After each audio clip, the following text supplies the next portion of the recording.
What's up, guys? Welcome back to the G Wagoon Show. I'm your host, Jeremy. Thank you for tuning in today. If you haven't done so, go ahead and like, comment, subscribe. Go ahead and follow the TikTok, Instagram page, and go ahead and add the Facebook page. This video is sponsored by my boy, Craig Fleming at Fleming's Cleaning. Go ahead and get your commercial or residential property cleaned if you're in the San Antonio area. Use code word GWAT13 to get 10% off your next order. My next guest, he's very big in the mental health world. He does a lot of different stuff. I'll go ahead and link it down below. And without further ado, let's get into it.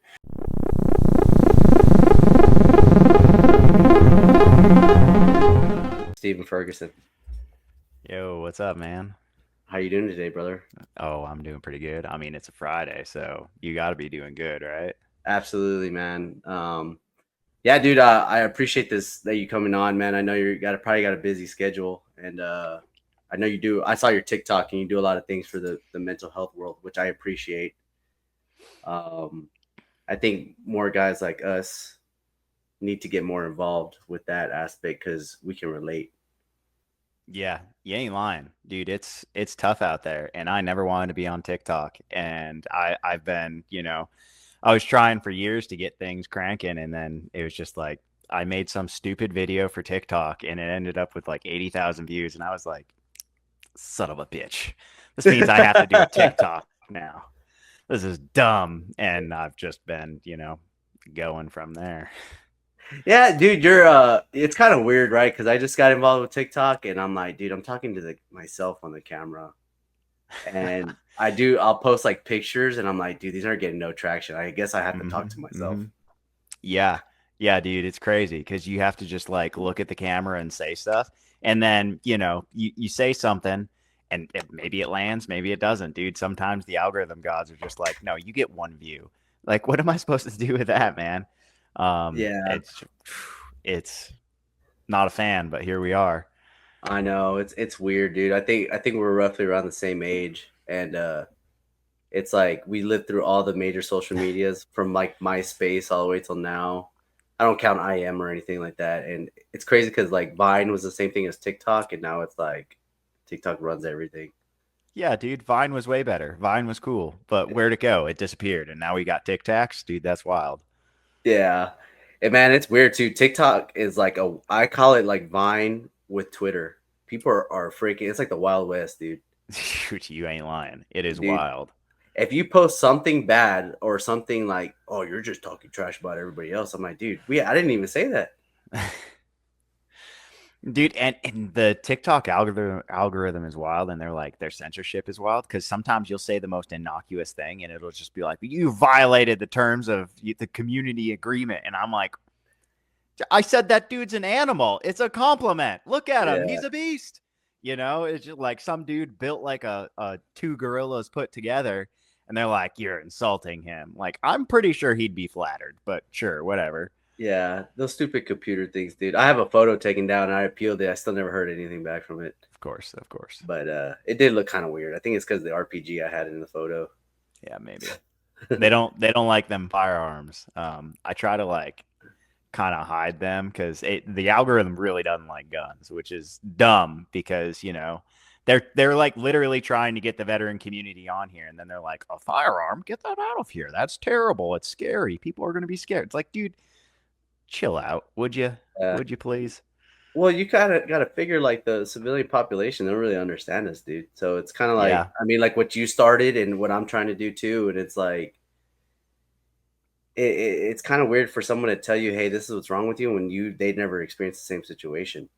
Yeah, dude, how do you know that's not what's right with me? People are Yeah, like, "Oh, you're hyper vigilant and that's a problem." Like, well, maybe I just don't want to get slipped up on, dude.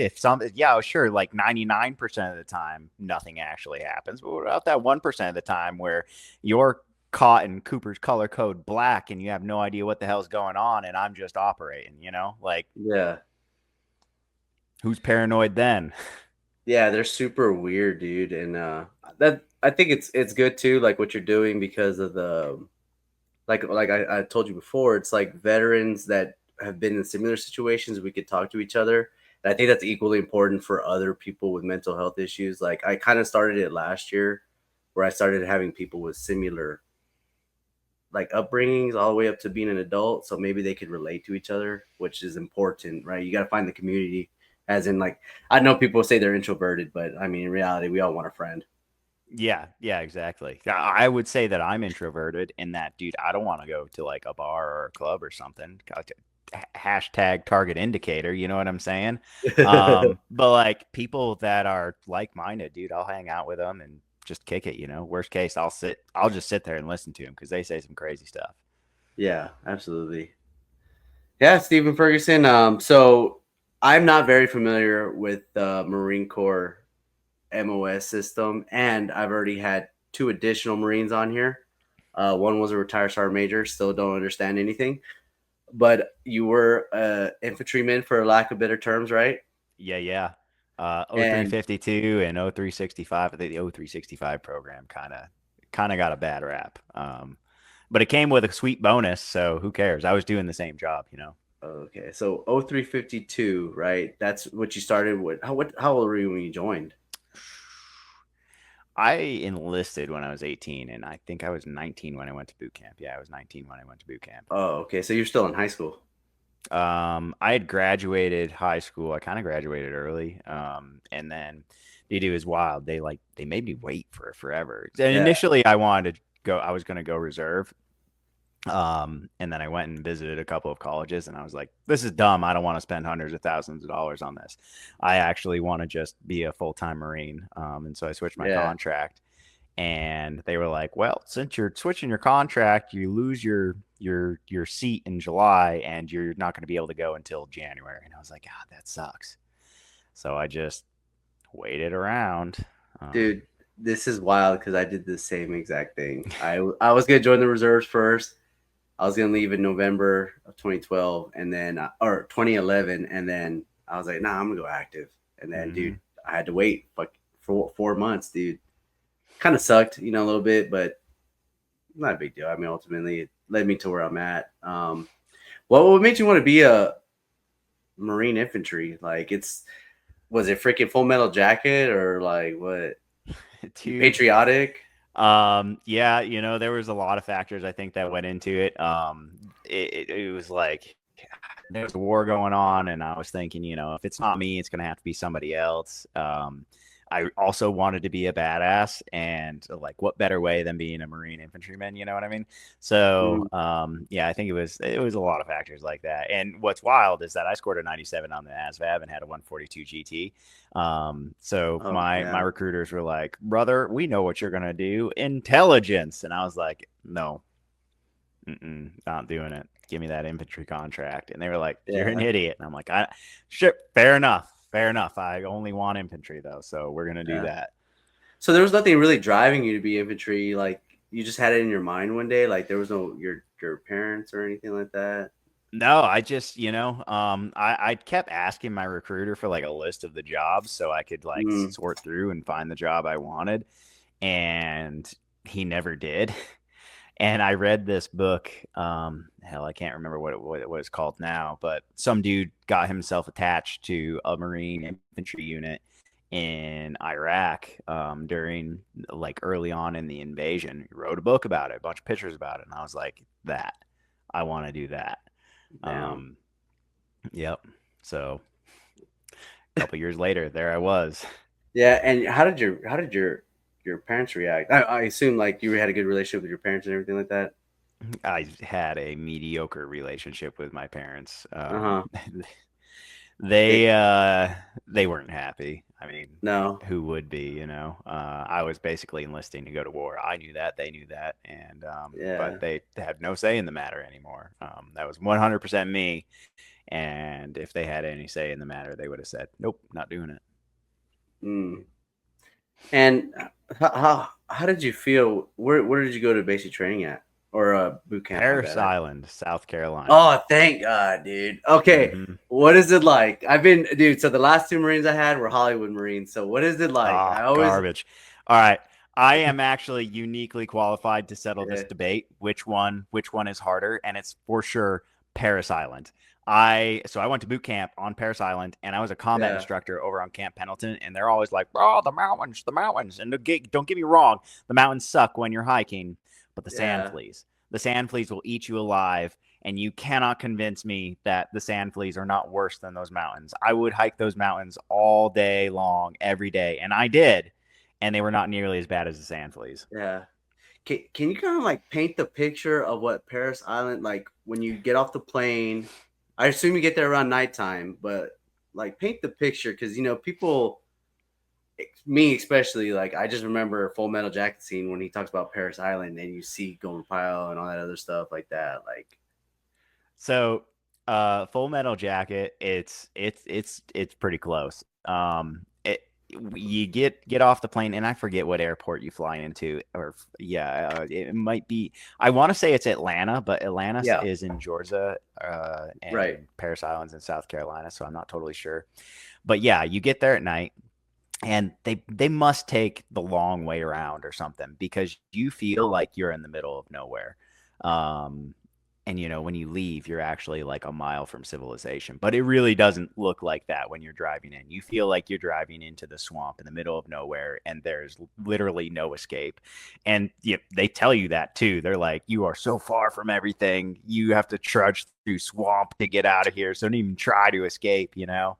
yeah, um and when I was there, all of the buildings were shortly thereafter condemned and demolished because they were in such such sorry state of repair. And it's just like there's Spanish moss hanging everywhere, which is kind of cool. But it's is it a place that you really want to live and hang out? Well, maybe if you're not going hanging out with your drill instructors all the time, but when your drill instructors are constantly yelling at you and making you do something stupid, yeah, probably not. yeah. Because man, I always figured like, man, if I went there like just to go visit, I feel like it'd be real eerie, like just the Mm-hmm. the vibe, because people are generally most people there are miserable because it's their first time doing Yeah. like something like boot camp. Like how was your personality going into boot camp? Like right now, you seem like I know you said you're a little introverted, but you seem outgoing to me. So it's like, how would you? Were you a nice guy and you're like, oh, this kind of really don't Oh, really I want to was experience I it or was softer than baby shit. I had no business joining the Marine Corps or being an infantryman. I'll tell you that much. what? I was a squishy little sheltered kid that was basically running away from a not great home situation. And this was the easiest way to do it. So I kind of just sort of, once I got there, I was like, oh, what the fuck did I do? And I just sort of wallflowered my way through it. But as it turns out, and I know this because I was an instructor at SOI, that dude, them instructors, they watch and they see. And if you try to Yeah. wallflower, they'll see you. They'll get you. And they got me. They were like, I got yoked up on Firewatch one time. Oh, Sergeant Williams. I went to go report my post to him, and he was just like, what the fuck did he say? Dude, he cranked me. He hazed me basically the entire hour on Firewatch. He was like, "Oh, you tried to slide by. Huh? I saw you, and I see you now. Well, we're gonna get ours." Just like, dude, I was doing what the hell do you call them? I had to hold two kettlebells over my head and do Yeah. not squats. What are the other thing where you move forward? The Uh, lunges. yeah, lunges. I had to hold kettlebells over my head and do lunges back and forth in the squad bay and say, "I tried to slide by. I tried to slide by." Dude, it was terrible. I don't know if it's them trying to build confidence or something like that, but I mean, they do it often, right? For sure. For Did you? I sure. mean, you probably did it your fair share of times too, huh? Oh yeah, yeah, yeah. And I Yeah, can't say that it was entirely to build confidence. Sometimes it was just because I was bored. Maybe I didn't particularly like this person. Whatever the case may be. Just some light yeah, hazing is all. It's good training. That's all it is. yep. How long is the Marine Corps boot camp? 13 weeks. It 13 was when I weeks. went through. It might have changed. I don't keep up Yeah. with this stuff. And how do you? Because okay, so the big selling point for the army is that you get to pick your job, like right, and you're saying Yeah. you're 0352. How did you manage to get whatever that is? If you can say what that is. Yeah, so I had an infantry contract, which meant I was guaranteed an infantry job. Just the particulars of that job was kind of up in the air, and I can't speak for the other MOSs, but for infantry, you go to unless you're a reservist, you go to boot camp and the School of Infantry on an infantry contract, guaranteed infantry. Then you get there, and the first half of infantry training school is basic O3, you know, buddy rushing, and I think there's some 240 stuff in there too, but it's basic stuff. After that first month, you hit what's called the split, and the class is grouped into your riflemen, your mortarmen, your anti-tank missile Hmm. gunners, machine gunners, any other fancy MOSs that they've come up with since they got out. But Yeah. that's how the infantry works. 0352 was my MOS, anti-tank missile gunner. Um, the nerds of the infantry, but we also had the lowest cutting scores, so everybody can pound sand. Y'all are just jealous. And did you feel like, hey, this is not really what I wanted, or you were cool with it? Yeah, I was weirdly motivated in ITB. I was like, What this is was ITB? amazing. Infantry Training Battalion. Okay, okay. Yeah, yeah. I was weirdly motivated during that period. I was like, I mean, I think all of us are. You know, I had the little backpack, and I was rolling around with my high and stupid, and I had my Marine Corps T-shirt on, and you know, I couldn't wait to hit the fleet, so that way I could have respect and be treated like a real Marine. Um, that's actually not how that goes, but I sure thought that at ITB, and boy, was I ready to get to the fleet. Yeah.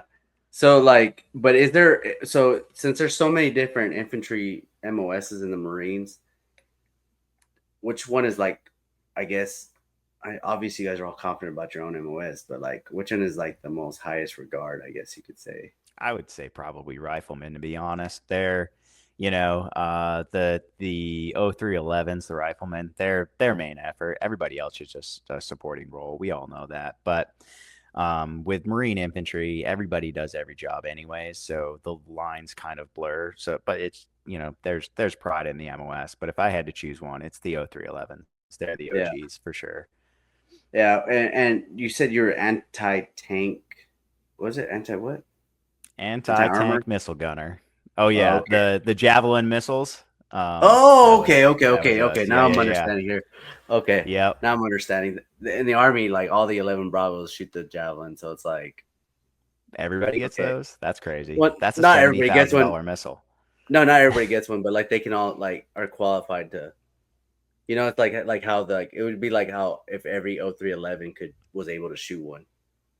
Right, right, You understand right. what I'm saying? So yeah, Okay, that's just. Yeah, I'm not saying everybody gets one because that'd be crazy. that would be wild. That is an Yeah, expensive missile. yeah. I've only seen it like maybe one time. I never actually Yeah. like seen it shot or anything. Hmm. So but yeah, that's cool, man. And how was the training like? You know, I thought it was really hard at the time. Real tough. Yeah, Uh, I it, I don't remember much of my time at as a yeah, student at ITB. I remember my time as an instructor much better. And on the instructor side, it's like, oh God, guys, this is the easiest thing ever. What are we doing? But I remember it being tough when I was a yeah. student. So How did you feel? Because like you really wanted to get far from home. So like, is this like it's good for you? Do you or you kind of feel like, damn, I kind of screwed up a little bit or no? you know, I do feel like I got kind of homesick. I kind of regretted my decisions a little bit. Not every day and not all the time, but here and there, especially at like the end of Libo. Let me tell you, I got the Sunday scaries, something fierce my first 4 or 5 years in the Marine Corps. Just especially coming back from like, you know, a 96 or something like that. It just, Yeah, you know, this sinking feeling of just like, back at it. And honestly, I'd never knew I didn't I'd had a job, but when I like a real job, I was in high school, you know. So right. I thought that was just kind of how life was. Yeah. And how long is that school? 2 months.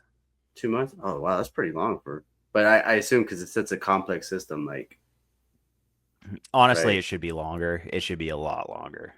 Yeah, It's fairly basic, but you get what you get. yeah. I wonder why that is. It's probably because they got to push out so many people, huh? Yeah, well, they say it's like you got to send them to the unit to get trained, and for Makes that is sense, true to a certain extent. But right? I'm of the opinion that the infantry should mimic uh, soft programs because at the end of the day, this is a lethal force. Like people Yeah, are on the ground doing crazy things and you need literally the best of the best. I think you should be able to drop on request, and I think that like you only want people to be there that want to be there, yeah, and make the training pipeline longer. Because if you do, you'll have a more effective, more lethal force, and yeah, dude, they'll do amazing things. yeah. Do you think they should condense these MOSs? They actually tried rolling out a commando program, and due to some staffing issues, it didn't work out so good. But the one training cycle that they actually ran at 100% turned out really good, and the units that got these Marines were like, "This is the best thing ever." Then they realized, "Oh wait, we don't have enough combat instructors for this," and they rolled it Oh back and wow, went back kind of to the way it was before. yeah. The army did it. They used to have like a bunch like that, and then they just combined it to a rifleman and then a mortarman, and then Hmm. the riflemen's are usually the ones that are getting qualified to do the javelins and stuff like that. So I could see how it could be a logistical and staffing problem, especially like if you just start it kind of randomly and you guys have been doing it for so long. So I could definitely see why it could be a problem. Um, how uh, where do you go for your first unit? Second Battalion, Eighth Marines in Camp Lejeune, North Carolina. Oh, so you're not that far, right? Because I think Paris Island's not that far off from there.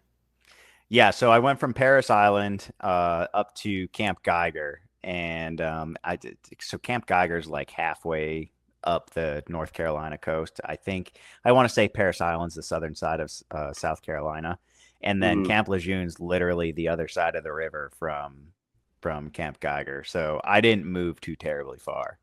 Okay. And how do you feel? Because I know you wanted to. You're like, yeah, I want to be a Marine. Do you Dude, feel that I when you get was there? I was stoked. I was so ready, dude. I was about to meet my platoon. I was going to have respect because I'm a fully trained Marine now.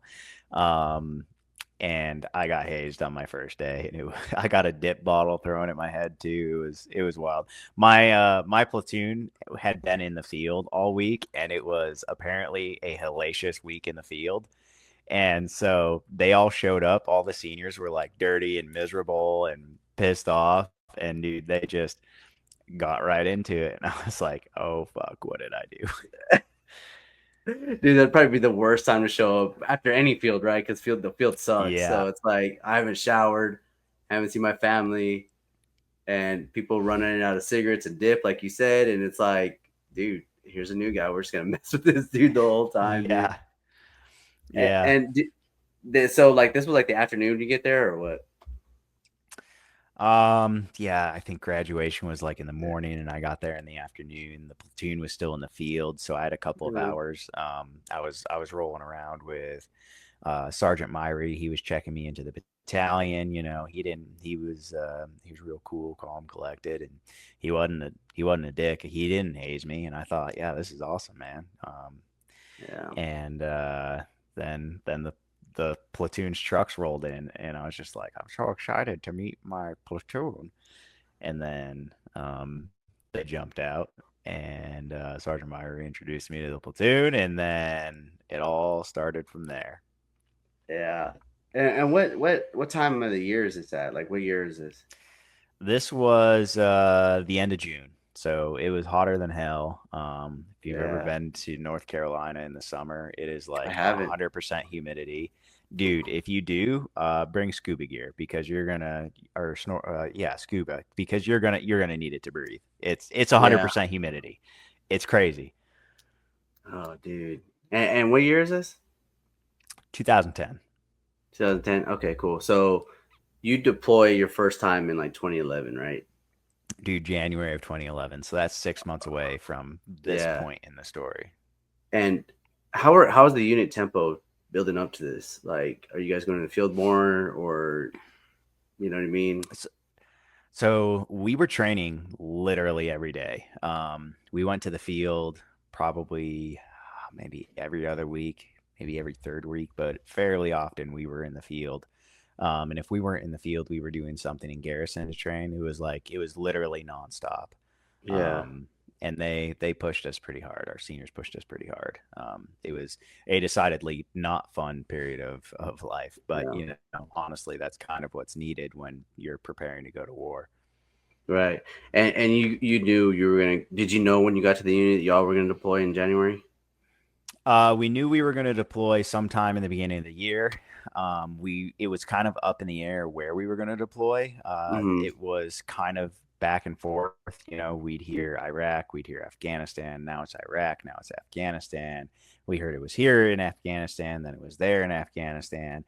It wasn't until about a month out that we actually found out where we were going to end up. Marja in Helmand Province, Afghanistan. Okay. And how are you feeling when you get to your unit? You knew that you were gonna go to Iraq or Afghanistan as a infantry dude. Like this is like y'all. This is y'all's thing, right? Like you guys like to Yeah. go to war. You know, you get to do your job. Yeah. I think I was excited. If I'm remembering correctly, I was kind of excited. I was not so Yeah. much excited for like, getting hazed and all that. That stuff sucked. But for deployment, I'm pretty sure that I was excited. And it's a bit hazy. I mean, that was like 15 years ago, but I'm pretty Yeah. sure I was excited for it. I don't remember ever being like apprehensive or scared. I was Yeah. ready to deploy. Yeah. I mean, like I said, it's y'all's job, so you get to do your job for real. You know, and Yeah. when you guys are doing the training, like every other week, third week, or whatever, are you doing the javelin stuff, or are you doing like the rifleman stuff? So we were actually doing not really either of those. We were a mobile assault platoon, which I think it was a fairly new concept, but it's basically just CAT combined arms anti-tank. Um, we had heavy machine guns, and so we all trained on the machine guns. And we did a lot of mounted training, so operating out of the Humvees or when we got forward, MAPIs and MRAPs. And that was the majority of our training was learning how to operate out of the Humvees and out of the vehicles. We did some dismounted stuff. Um, we did a couple of mount packages, room clearing, clearing a town.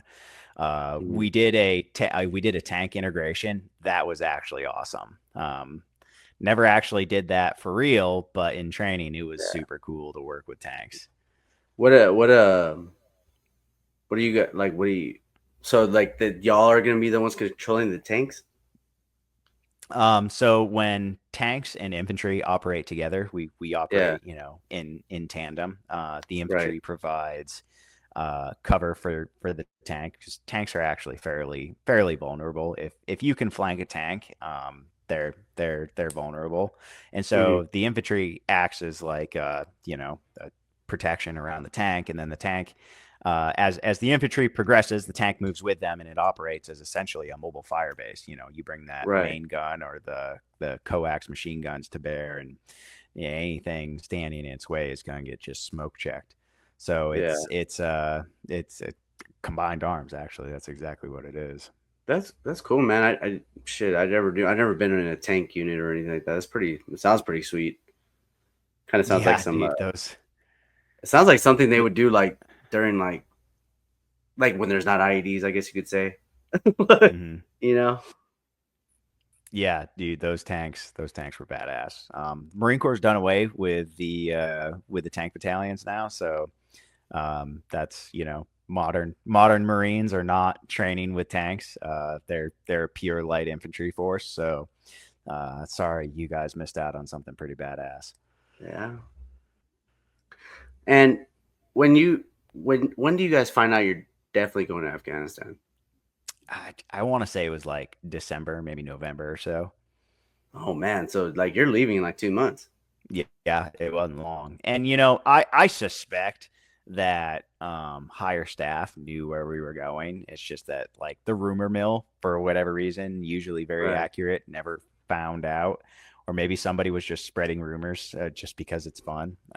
Yeah. But yeah, we knew for sure around about December, January or so, or December, November timeframe, I think. Mhm.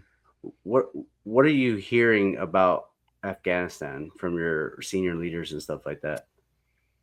I'd heard some stories about some firefights. I had this image in my head about what it was going to be like, and it was completely wrong. Right. I guess because stories don't really do it justice, but also, we ended up in a different place than my seniors had been in. They were in, I can't remember the actual name of the town, but they referred to it as a snake's head. Hmm. And there was, I, I think, a lot of terrain that they were able to get up on top of and shoot down from. And yeah, it was, I did hear one story of them like bouncing through the desert and like they were in a gunfight and it sounded really badass and also terrifying, but also, what it Yeah. is combat. It's terrifying and it's badass at the same time. Yeah. I think I won't say I was nervous getting into combat, but like I understand what you're saying about exciting because you're like, oh, I get to do it and stuff like that. But so when you January, you're still like I assume you're still like what 19 years old at this time, I was 20. 20, Hmm. and what when you get to Afghanistan, you guys land in where like Bath or Calf, We Bagram or landed Kandahar? in No, we landed in Dwyer actually. So we Oh, were okay. already in Helmand Province. Dwyer Oh, was, it was a pretty big air base at the time, old oh, Russian okay. air base. Who would have thought, Yeah, And yeah, we landed there, spent a couple of days there getting trained up on the rules of engagement. And then yeah, we were actually supposed to catch some CH-53s down to Fob Hansen, where we would be operating out of. yeah, And they, for whatever reason, the flights got canceled. So they were like, well, you guys are hopping in the back of some 7 tons and you're gonna ride on down to Fob Hansen. Dude, it's like I know like as far as distance goes, it wasn't that far, but it felt like we were in the back of that truck for literally forever. yeah. And you're convoying, so it's worse. Yeah, convoying and like there's no top on the back of these 7 tons. It's the up armored variant. So there's the armor in front of you, and but like dust is getting in, and dude, it's just straight up miserable. We didn't get in until till late. It was dark. You couldn't see anything, so you're like looking around, and you're like, well, I guess this is my new home for the time being. But like, what the hell is even here? Yeah, You can't see nothing. I remember there being a blimp overhead and seeing the light from that, and I was just like, this is kind of crazy. This is wild. It was yeah, definitely like an eye opening, like, oh, this like things are like real now. yeah. And that was an interesting day. Uh-huh. And how? So you're talking about the Pegasus? That's what he's talking about, the blip, right? The Pegasus is that? I don't know what y'all call it. It I has like a don't I don't camera re- on it. Yeah, it had a camera on it. I don't know what the hell they actually called it, dude. It was a blimp with a camera on it. You know what I mean? They Mm, probably kept called it something wild, and the company that provided it charged like $1 billion for it. But yeah, it was yeah, a blimp with a camera on it. Congratulations, yeah. guys! You really came up with something special there. And you guys are relieving a different Marine. Was he? I don't know. What is it like the fleet or what is it? Yeah, we were leaving. I think it was First Battalion, Ninth Marines. It Okay, was so either battalion. 1-9 or 2-9. Yeah, we were relieving another battalion. Okay, 1-9 or 2-9. Like I said, I don't remember which one. yeah, Those guys, they went through it that much. I do know. yeah. And how big is this area that you're at? Like relative, like to a football field. the fob we were on might have been 3 to 4 football fields end on end. Okay, Not like lengthwise, but area like a wise, square. three to four football fields. Yeah. Okay, and and so for people that don't know out there, I've mentioned it before, but like I was told when I was in Afghanistan, fighting season was more in the summer, right? And the winter was, it wasn't like chill, but it was like they weren't as high on everything. So, uh, how is it when you're going out with the old battalion, right? Because you guys are doing RIP, right? Relieve in place. Yep. So you guys are like left seat, right seat. How is it? Yeah, so I was actually one of the first Marines to go out with them while they were patrolling. And honestly, we didn't really get messed with. One dude took pot shots at us, and the gunner in the turret, he was also doing left seat, right seat, so he was from 208.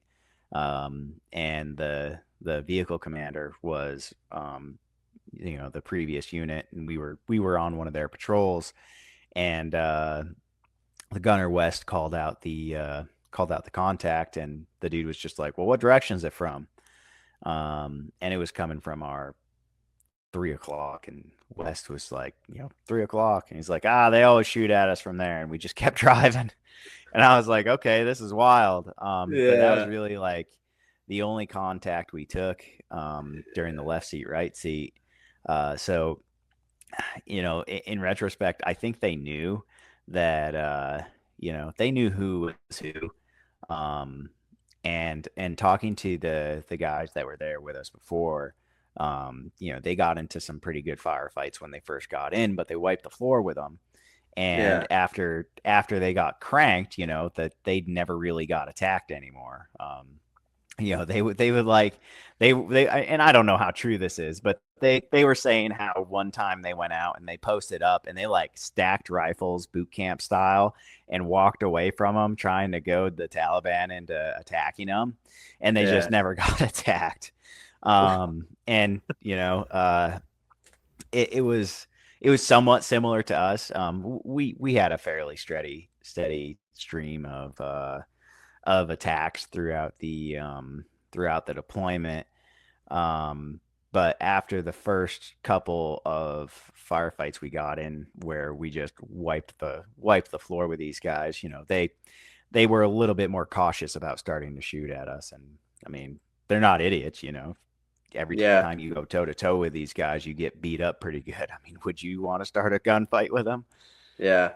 That says a lot because people don't, a lot of people that are never been in the military, like the Taliban, they have a long history of like fighting.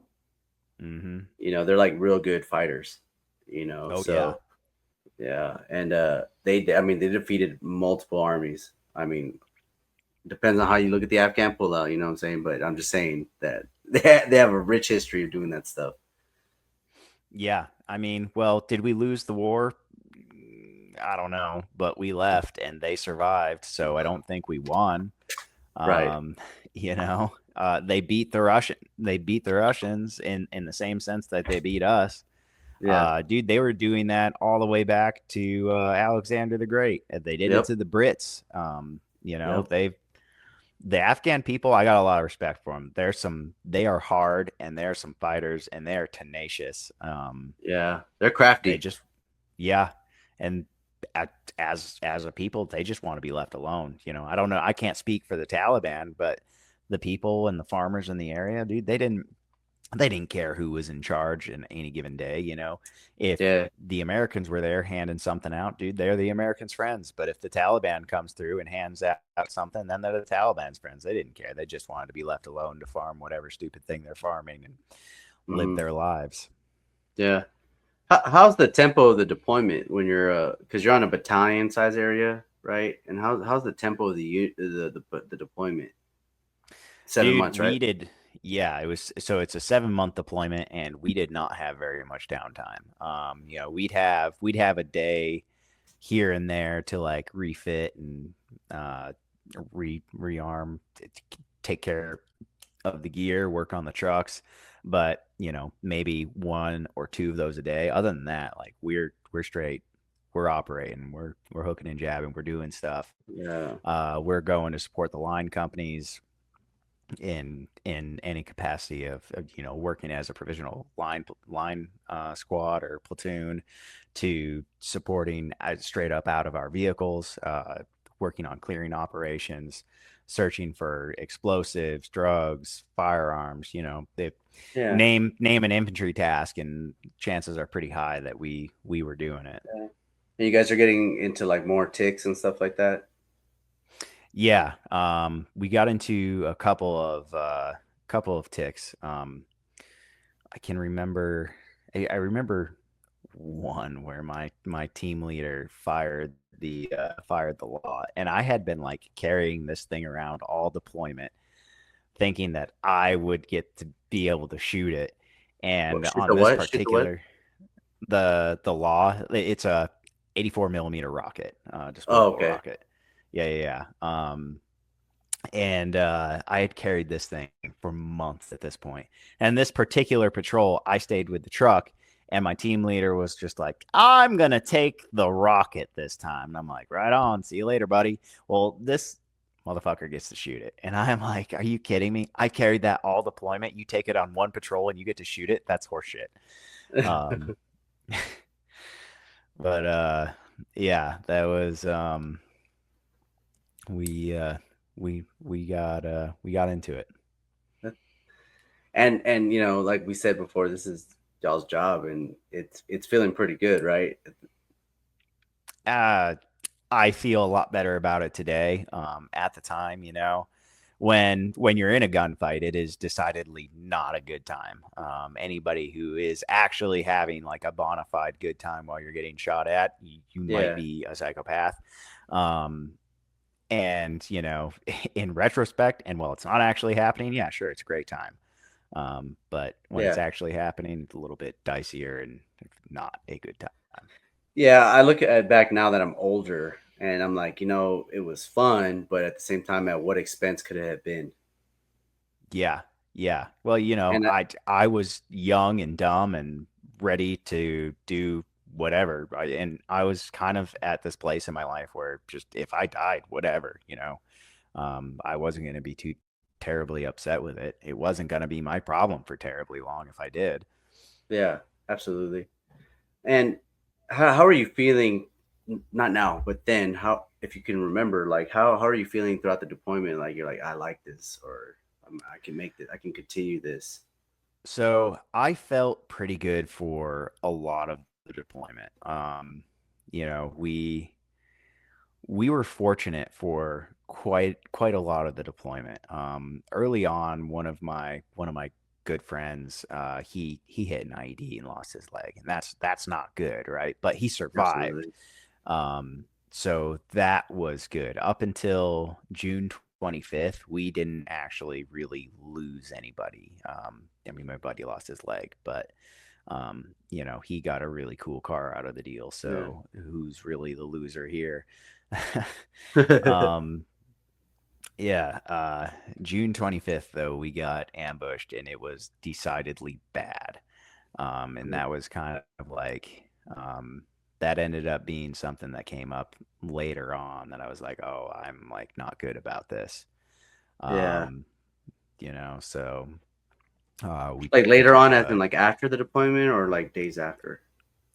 yeah, after the deployment. My problems with PTSD didn't really truly start to surface until about 2015. And Okay. I had anger issues, but everybody had anger issues. So was it really Yeah. from, the PTSD? I mean, probably, but I didn't think it was at the time. I thought I was just, just a Marine. So Yeah.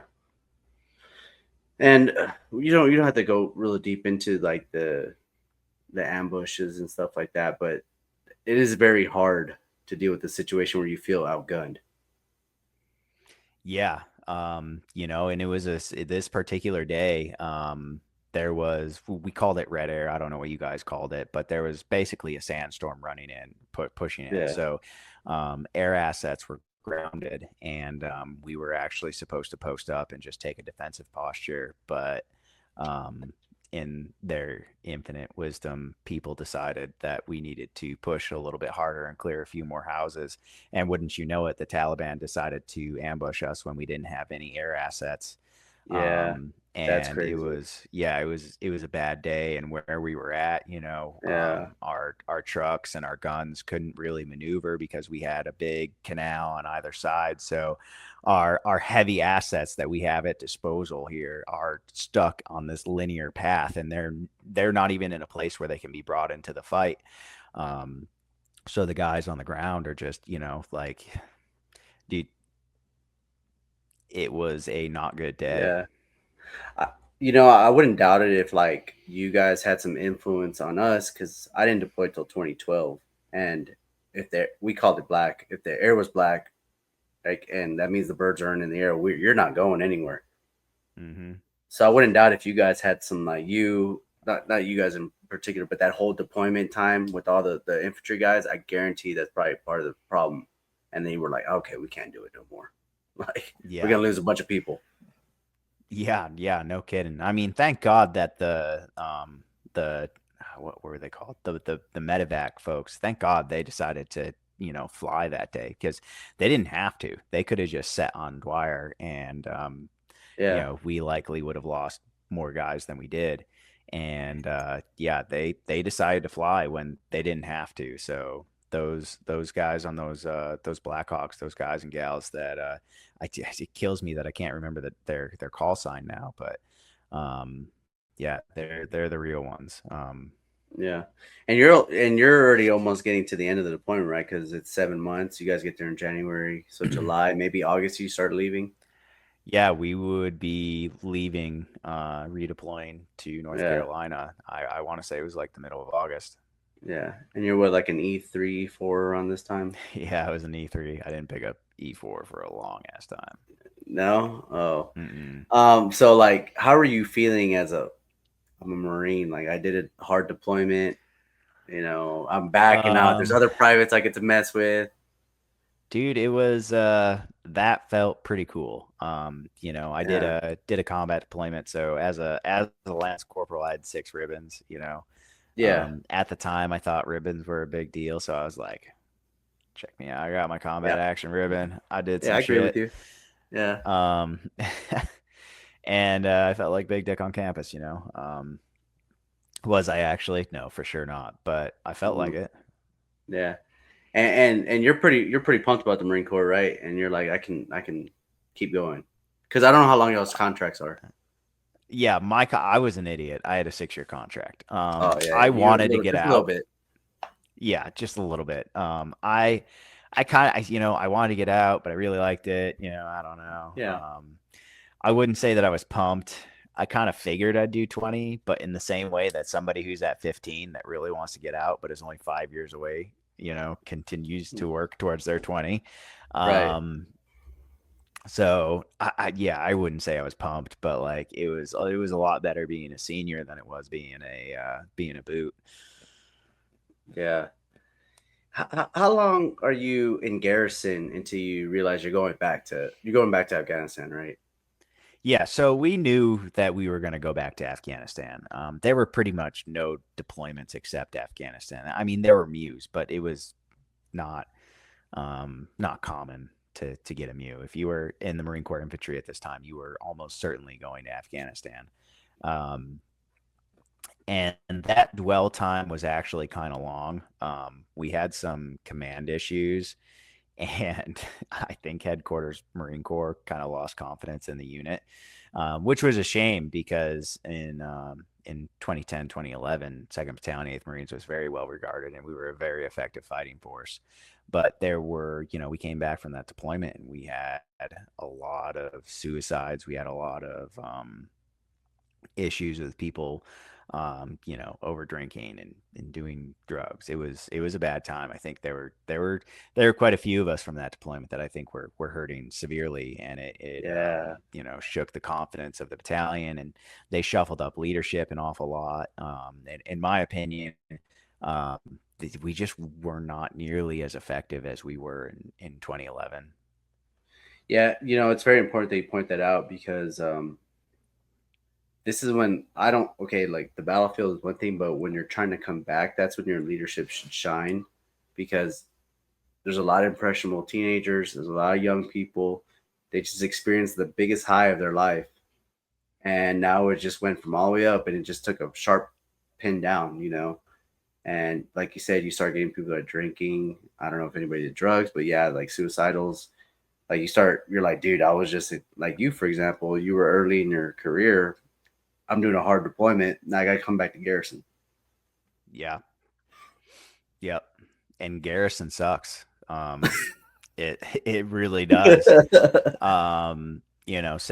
Send me forward all day long, but being in Garrison is terrible.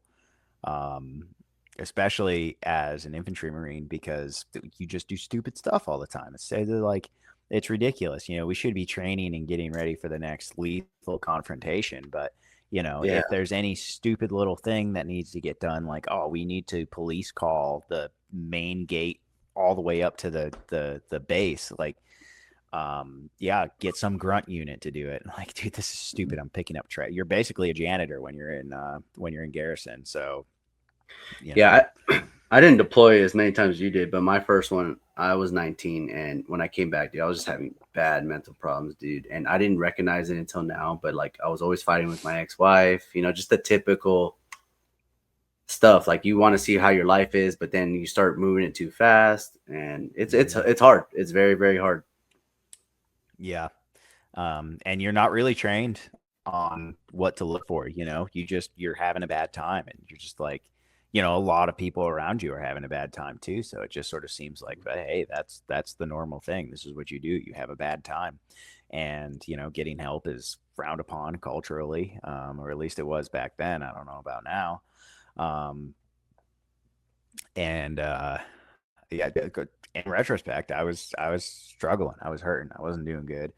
Um, if I was doing that today, I'd be like, okay, I gotta change something because something's not Yeah. doing well here. Yeah. And I don't know how long it is in the Marines, but like just getting the mental health like therapy, you're talking about months, if not years, to see an appointment because there's only like maybe like 6, 7 providers, and then there's the whole couple battalions and stuff like that. There's a bunch of them. Yeah, I never actually got mental health help while I was in the operational forces, so I I'm honestly not sure. Yeah, I was in the schoolhouse when I ended up getting mental health help, yeah, and it's a different environment over there. It's a smaller staff and uh, smaller amount of people to deal with. Students are there for 2 months and then they leave, so it's not like you're yeah, seeing somebody for 18 months. And so I was able to get in pretty quickly there. Um, I, I don't know what it's like in the fleet though. yeah. How was so how long until you deployed to your next deployment over there? And did you know you were going back? We had a good idea we were going back. It was a little bit up in Yeah, the air, and it got pushed back a couple of times. Like I said, headquarters yeah. Marine Corps had lost faith in the leadership of the battalion. At least that's Hmm. my assumption. It was actually I want to say it was March of 2013 that we deployed to Afghanistan again. Yeah. Um, And round you went to the same roundabout area? March because Helmand Province again. Yeah, This time we went really far south. At one point in time, we were we were the furthest south unit, NATO unit in Afghanistan. That was interesting. Um, yeah, Tore down a base down there, and then drove what gear we decided to salvage up to Dwyer or Leatherneck. I don't remember. We operated out of both in yeah. 2013, out of both Dwyer and Leatherneck. So I'm not really sure which one we went to from there. Right. Um, but that deployment, there was a lot of friction between me and the staff in our platoon and company. And it was honestly kind of highly dysfunctional. Our CO was fired in like the first 2 months of being in country. Our first sergeant left with the CO. Yeah. We actually deployed without a platoon commander. The Marine Corps. kicked out the lieutenant that was leading our platoon like a month before we deployed. And so it was just like, dude, we were cranked before we even got in country. So it was Dude. just, yeah, we were barely a cohesive tactical unit, and we Yeah. got brand new staff sergeant that had no idea who anybody was, and he started slanging around like, I mean, he's a staff sergeant, sure, that's what you're supposed to do, but brother, we're in country. Things are a little bit different over here. It Yeah. just And it was how are not you? a great time. So I can't believe they would let y'all. I'm not trying to say all officers are great or anything, but you need an officer. Like they're the ones leading the missions over there. Like, Yeah, and what's wild is that he was an amazing officer, great platoon commander, like straight up one of the best I've ever had. yeah, Um, you don't know. yeah, Yeah. no idea. Hey, do you think it's still stemming from like where you said like Marine Corps Command is like saying, "Hey, we need to still ramp up this battalion or this company"? You know what I mean? I have no idea. Yeah. It was like, if we deployed 6 months earlier, it would have been a completely different story. But because we deployed when we did with the people that we did, like things just went sideways. And look, the Marines were good. We were solid, but the staff and they were just, there was some kind of disconnect. And there were some good ones. There were some good ones. It wasn't everybody. And I think that probably a lot of it is like victim of circumstance. Yeah. Um, they were just handed a shit sandwich and they did the best with it that they could. Yeah. Um, but when you're at the bottom of the totem pole or damn near the bottom of the totem pole and you have like 7 layers of shit falling down on you, it's Yeah. really hard to look up and not see anything but assholes. Right. Absolutely. Why were you beefing with their what'd you call them? Staff and no? What'd you call them? Yeah, staff NCOs and Oh, officers. staff. Okay. Okay. Um, Okay.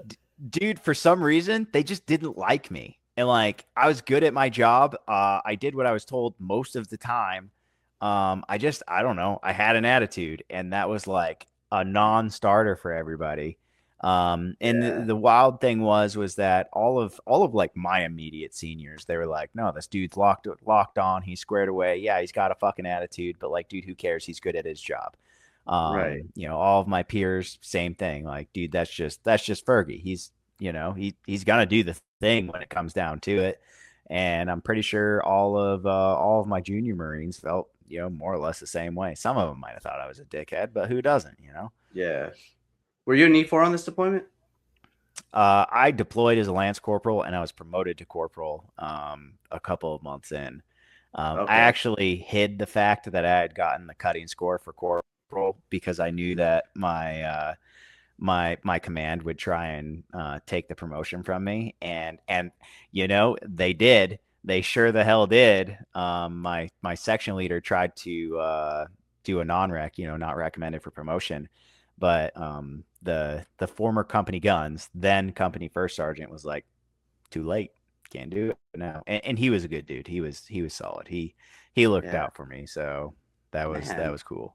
I don't know what's up with this corrupt leadership sometimes, man. Like you just get dealt a bad hand, I think, at some point in your military career where they kind of just like hold your career in their hand and you're just like it Yeah. makes you miserable.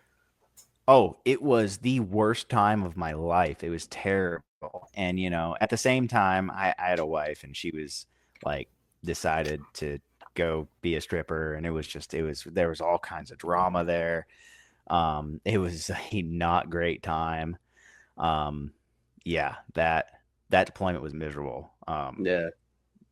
What was it miserable just like leadership wise, or you guys had some hard times and still leadership wise they couldn't help y'all? It was like 100% leadership. Yeah. It could have been a really cool deployment, but for Yeah. me, anyways, leadership just made it intolerable. Uh-huh. And it was it like as intense tempo as it was your first one or no? No, again, I don't think they had much trust and confidence in our abilities, especially weapons company. of everybody in the battalion, we really we got shuffled up. We lost our CEO. Some of the platoons were operating without platoon commanders. It was just like we Damn, were it's held just together. Yeah, we were held together with like bubble gum and band-aids. yeah, We were limping along. And because of that, we honestly didn't get that much of an opportunity to operate. And when we did, it was kind of like squint your eyes and look sideways. And yeah, you guys are doing your job. yeah. It was mostly just like in retrospect, it really felt like a complete bullshit deployment. How are you feeling though? Because like compared to your first one, and now you're like, I'm not really doing as much as I was. Like, how do you feel like personally as a Marine? It sucked. It was like Garrison with extra steps. Yeah, and a Um, shitty you environment. know, yeah, in shitty environment, dude. I can't even there's no time off, terrible Uh huh. food. I have to carry around my rifle every day, which that's not that bad. That's kind of cool. But it was like, yeah, it's basically Garrison, but with like the worst benefits.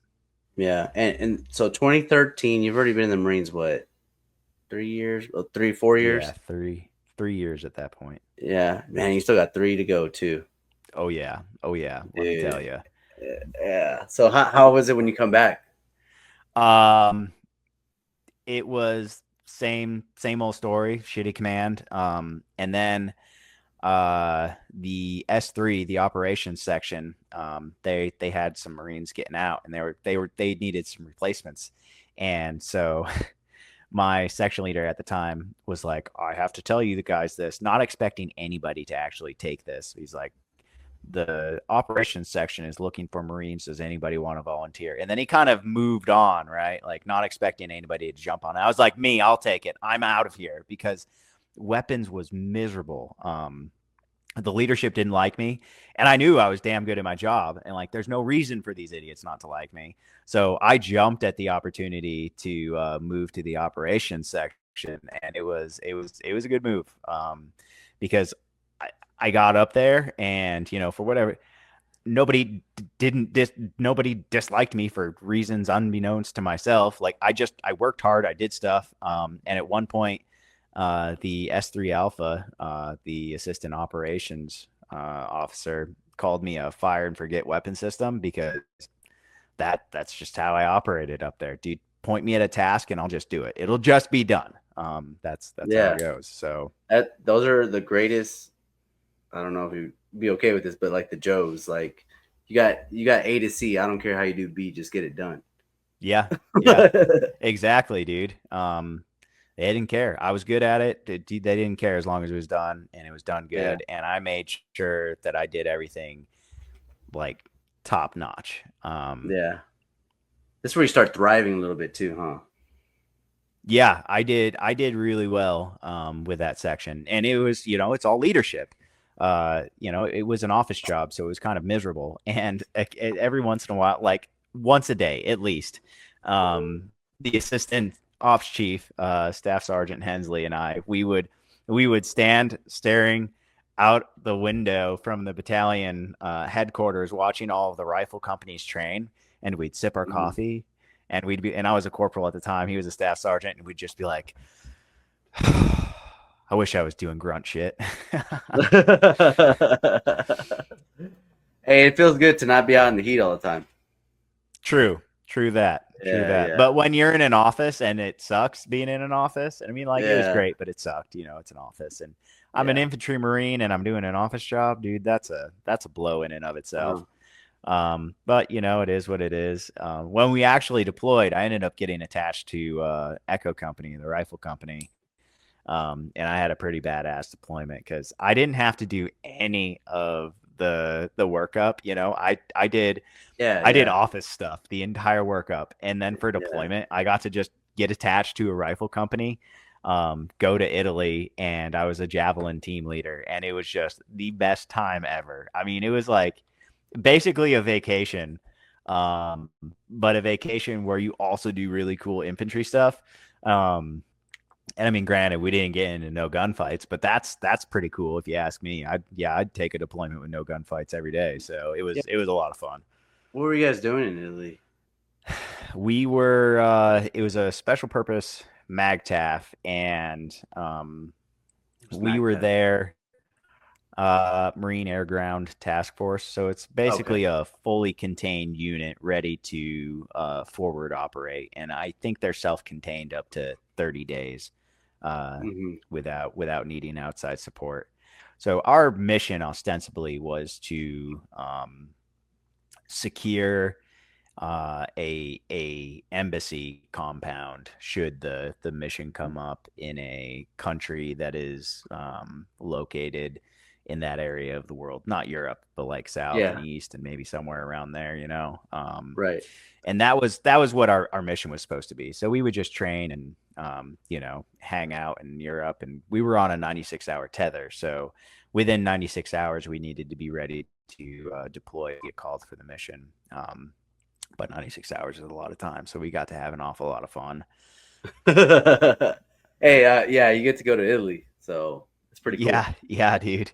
And we got a sick per diem, dude. Everybody else in the battalion was jealous. Every time we ended up in one of the other company's AOs and like relying on their assets, dude, they just treated us like garbage because we were in Italy getting like $1,500 extra a month just for being in Italy.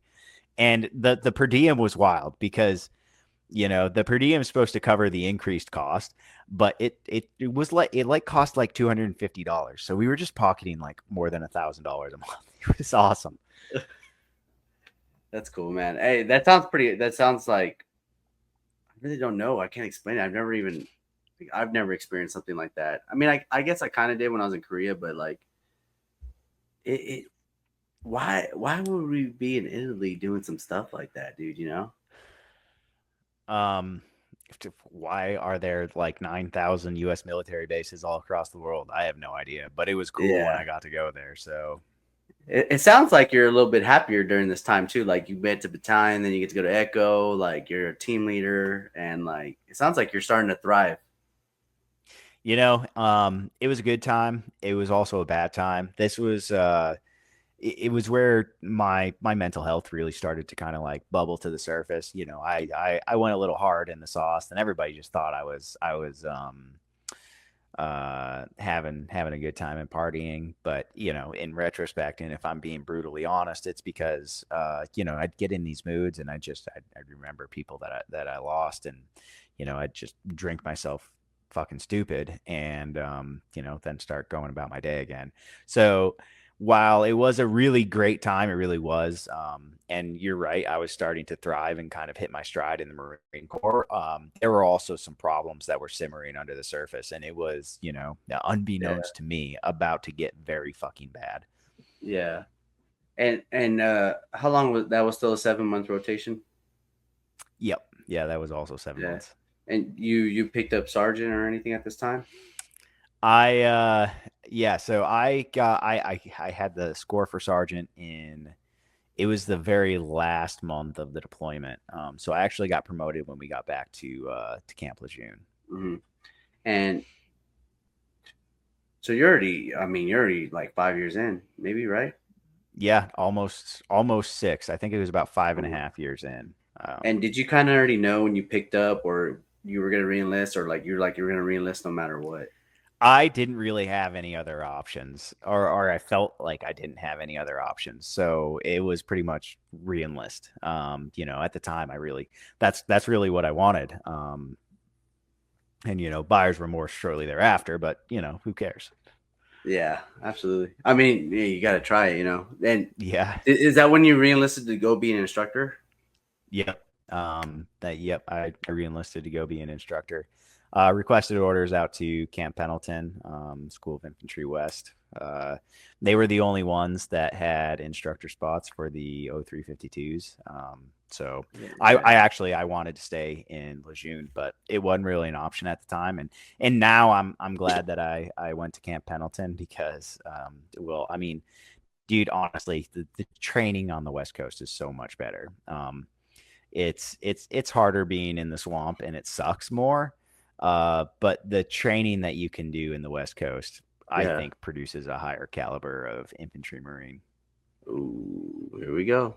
Uh, There we go. There we go. Yeah, um, I can take both sides of this story. yeah, And I don't know if maybe it's just like culturally the difference there, because you train really. I mean, you train hard everywhere, but in the swamp, oh God, you're just so fucking miserable.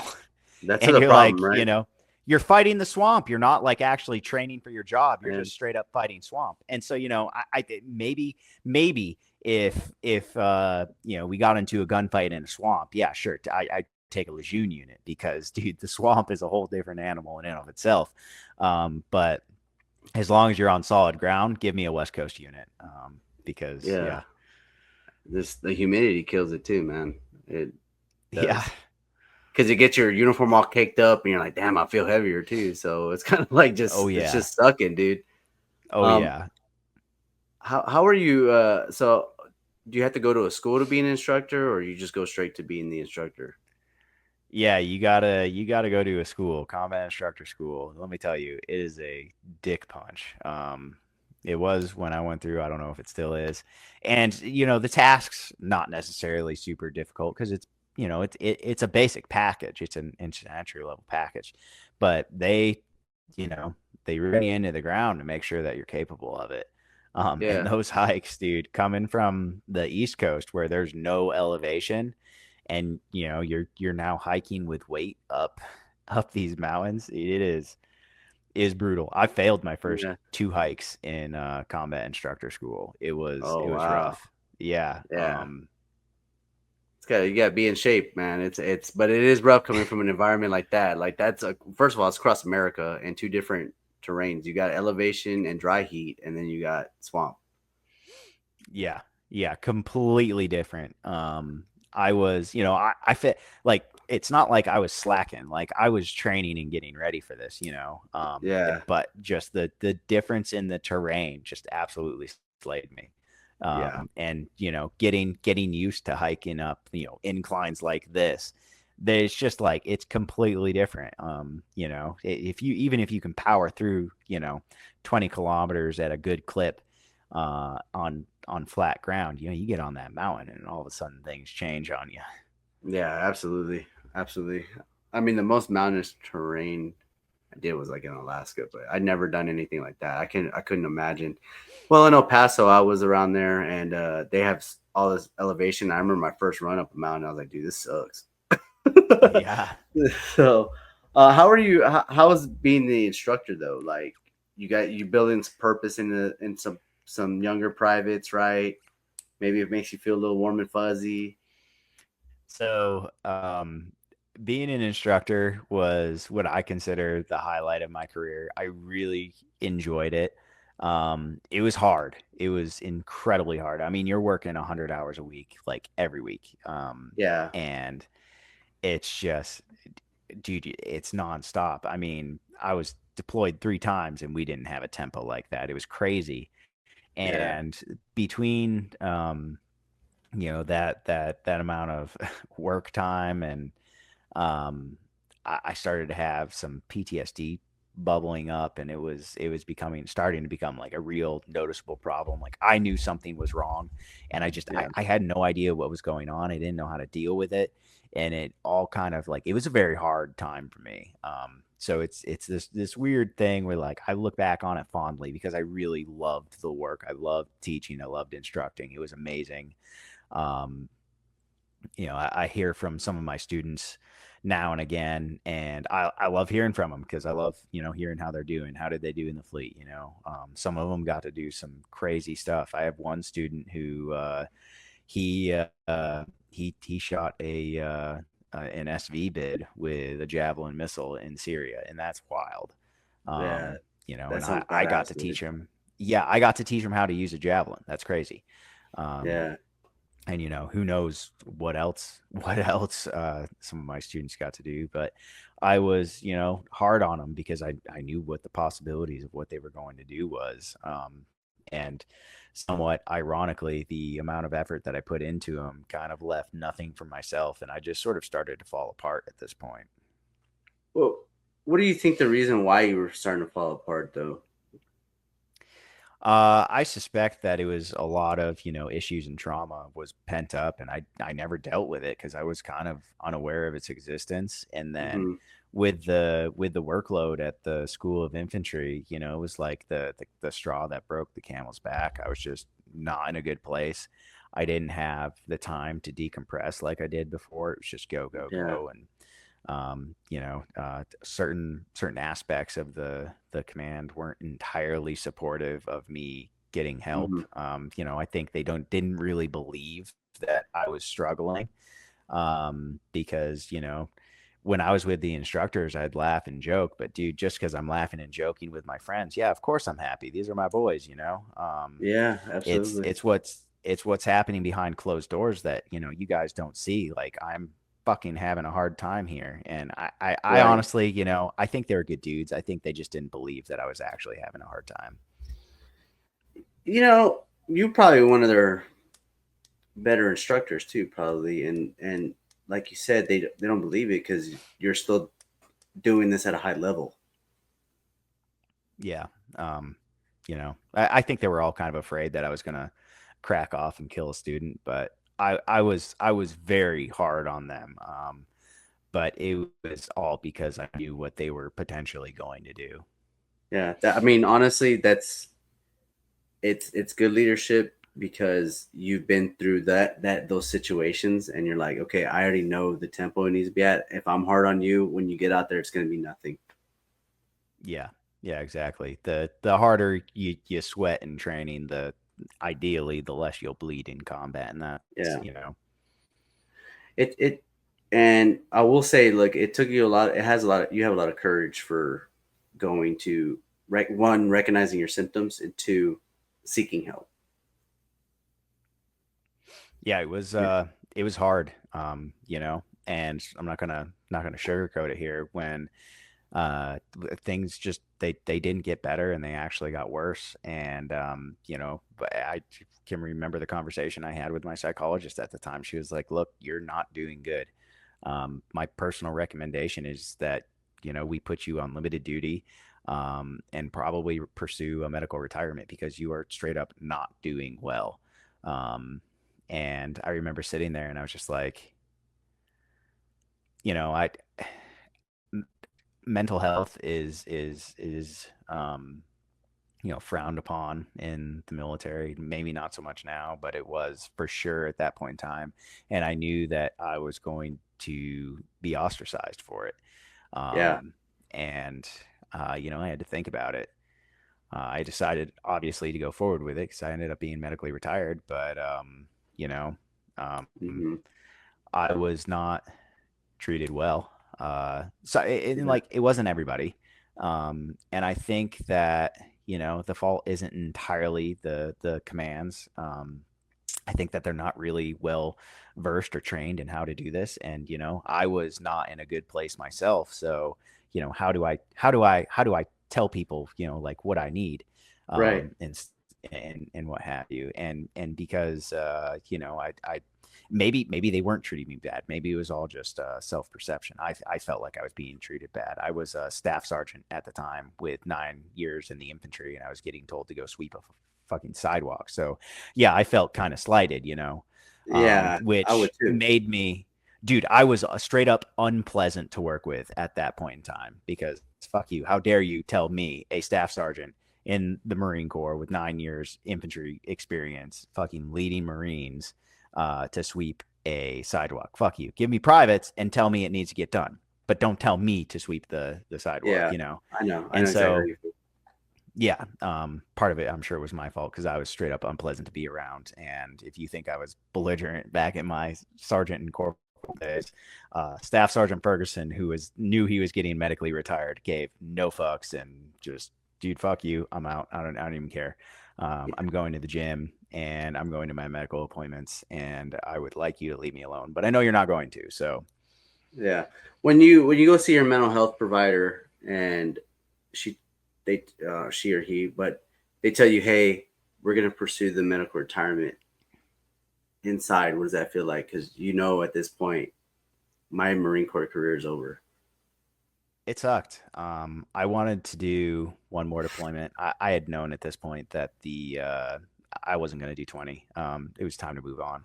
But I really wanted to take everything that I learned from being an instructor because I learned so much about the infantry, about being a leader. I wanted to go back. I wanted to be a platoon sergeant, and I wanted to mentor the next generation of squad leaders, and do one more deployment. And that is what I wanted. And I didn't get it. That was taken from me. I wanted to finish my contract. I was not allowed to do that. I ended up getting retired. I could have fought it, but it's, you know, What made you not want to fight it? I was kind of over it. I was struggling. Yeah, I was going through a hard time. I was in a place where like I really felt like I felt like I was in a room slowly filling with water and that I was going to drown yeah, and I didn't know how to escape. And the doctors were telling me that you need to be medically retired and that's what's going to help. And so I was just like, all right. I was kind of consigned to my fate at that point. yeah, yeah, man. I know how hard it is. I got out as a staff sergeant too, and I didn't get medically retired or anything like that, but I know how hard it looks. It shouldn't look bad, and I hate to say it like this, but it does look bad getting help. And then when you do get help, you do get pushed to the side, and then you can't help but like blow up on people that don't deserve it either. Yeah. And Yeah. it's a terrible feeling. And I'm glad that when I finally started recognizing that, I'm not good either, because um, I was already on my way out the door. I had like 8 months left, so I was like, I can't do this anymore. And like my friend, I have a friend, God rest his soul, man. He went so far off the deep end. He did a mass shooting, and I always look back on that. I'm like, dude, that could have been me, and or I could have hurt myself. And I appreciate you telling this to people out there that need it. And I need to hear it, right? Because there's probably Marines, soldiers, sailors, airmen, whoever the hell it is, right? Everybody's heart is different.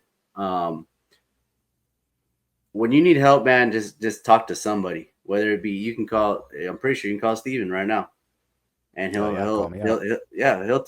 he'll talk to you. Like I've never talked to this guy in my life, and look, we've already been talking for over an hour and a half. And I'm not saying just because you guys never been to combat you can't talk to people, but we can relate to each other. And look at this, it just feels great to talk to somebody that you can relate to. Yeah. Yeah. It really does. Talking to people that understand. And I'm glad you mentioned it because there's some people out there that are like, oh, if you haven't been to combat, you don't have no problems. Well, they're idiots. They don't know what they're talking about. Yeah, If you were in the military, you got some kind of trauma. And if you don't, dude, right on. I'm happy for you. yeah, If you were in the military and you're having a hard time, dude, you got trauma, and your trauma is just as valid as everybody else's, and you have the yeah, right to see help, just mhm, like everybody else. Um, yeah.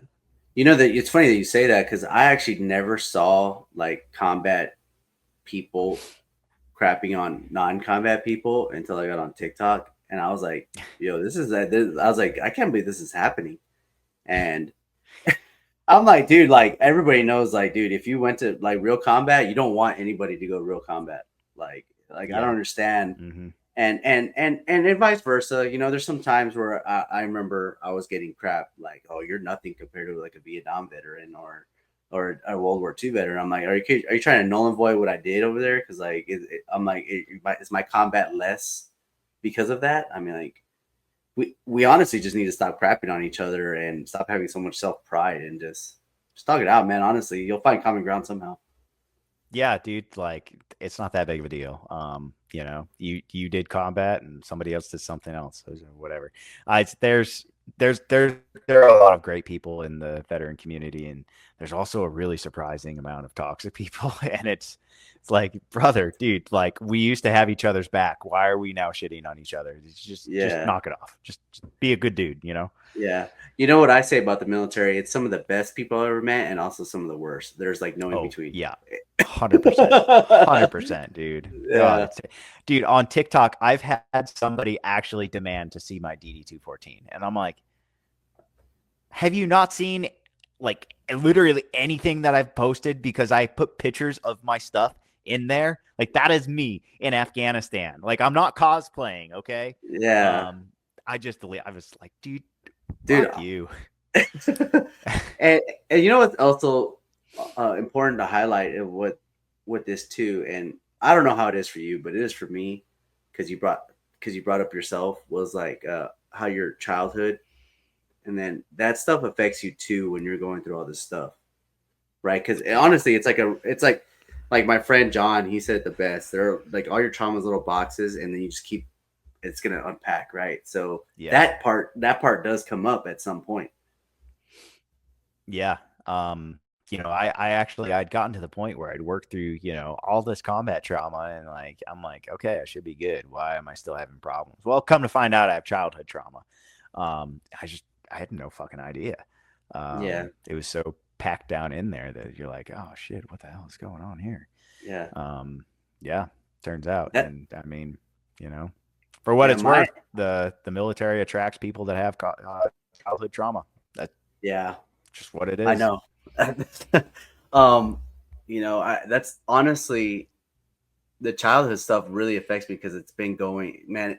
I look at myself as a kid, right? And I'm like, dude, it just I'm not saying my dad was crazy or anything like that because he raised me. He was a great father. But what my mother did to me, it's like it's that affects me so much. And even to this day, as an adult, I think Hmm. it's probably the hardest pill to swallow still. And Yeah. and like you said, it doesn't matter if you went to combat or not. And I agree with us stop fighting about the stupid stuff. Whether you did it or you didn't do it and stuff like that. I mean, people. What's the word I'm looking for? Like people just need to talk it out and like I said, man, you're when you're going through these symptoms, your old stuff does come up. Hmm. And but to kind of move on and let's go into this. Like when the day you get out of the Marines, you wake up the next morning and you're not a Marine anymore. How does that feel? A little It happy, right? felt Probably. great. Oh, Yeah, I was so stoked. I'm pretty confident that the day after I got out of the Marine Corps, and I was in California, so it's legal. yeah, I'm pretty sure I did the old wake and bake. In fact, that was like the first thing I did when I got home with my DD-214 in hand. I got stoned, and then I got yeah, stoned the next day, and the next day, and the next day.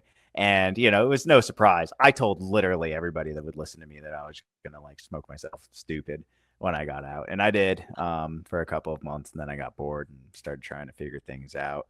yeah, But also, I was still dealing with the mental health stuff. And like when you leave your unit and like your dudes, your friends, it gets rough. And for me, it got dark, and it got dark pretty damn fast. yeah, A lack of purpose, and it was just yeah, the first 2 weeks were great, and then it was just like, terrible. It was hell. yeah, It was the worst thing I've ever personally been through. And yeah, to be honest, I was headed towards being one of the 22. And I was doing all the things that the VA was saying. I was going to see a psychologist, I was taking meds. God, I was doing everything. And it just was not working. Had an inclination that a service dog would help. So I went to my VA psychologist and said, I think a service dog would help. And she said, I think you're right. Let's try and get you one. And the VA unequivocally said, no, it's not even going to help. It's not even close to being a thing that's going to help. You should probably just focus on, your working with your psychologist, which is funny because after about a year and a half of working with a psychologist, the VA told me I had had enough psychology and that they were stopping my appointments and that I was going to have to, open up a spot for somebody else. I'm like, I am not doing good, but okay. Um, yeah. It sounds about VA-ish or government-ish rather, because yeah.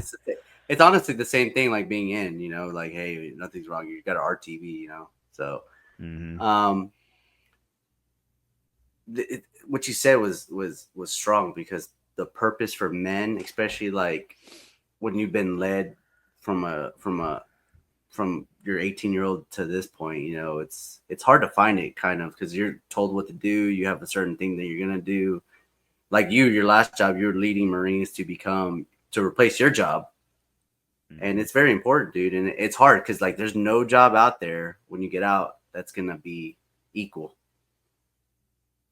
There actually is, but it's not a job. It's wild. Uh, You're kind of doing it right now, and it's where I found, kind of found my way too. And yeah, it's being a founder, building organizations. You're literally purpose built for it, having been in the military. It sounds crazy. It's the stuff that like Elon Musk does. Building SpaceX and yeah, doing all that nonsense.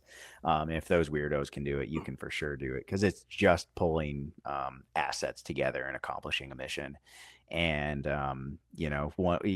lack of purpose is something that kills for sure for probably more people than just the veteran community. But I think the veteran community for sure, because we go from having a defined purpose and like an impact on the world to right, nothing, and that is hard. And so when you step into the role as a founder and there's no playbook for this, like you're figuring it out on your own some, and yeah, that's wild. It's hard. But when the sky is the limit and you can do literally anything you want, you can just right, build an organization to do something really fucking cool. And there's something about that, it was I think it's a big part of my healing was finding that purpose, as was my service dog, and a few other things. So. yeah. Yeah, honestly, I just did this to bring the band back together, and then Hell yeah. they were all like, "Oh, it's therapeutic," and I'm like, "Yeah, maybe I could talk to people." And Yeah. I like talking to people. I like meeting new people, and it feels good, dude. Honestly, and if you could have like some advice for the younger, not even younger, it's probably the older guys, similar situations and stuff like that, what advice would you give these people right now? Dude, stay plugged into a community.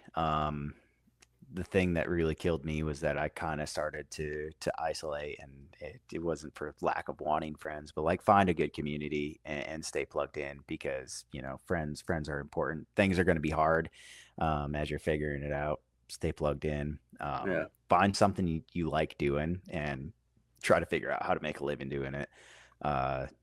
If you don't like doing something, dude, if you go to college and you don't like college, don't go to college. It's right. Find something else. Life's Yeah, too short to be miserable, and dude, I get it. The military is miserable, and it's kind of like we learn to just sort of be happy in misery. yeah. But it turns out you don't actually have to live life like that. Crazy. I know it's a wild concept, but you can actually do stuff with your life that you enjoy. It is Yeah, not a requirement that you be miserable. yeah.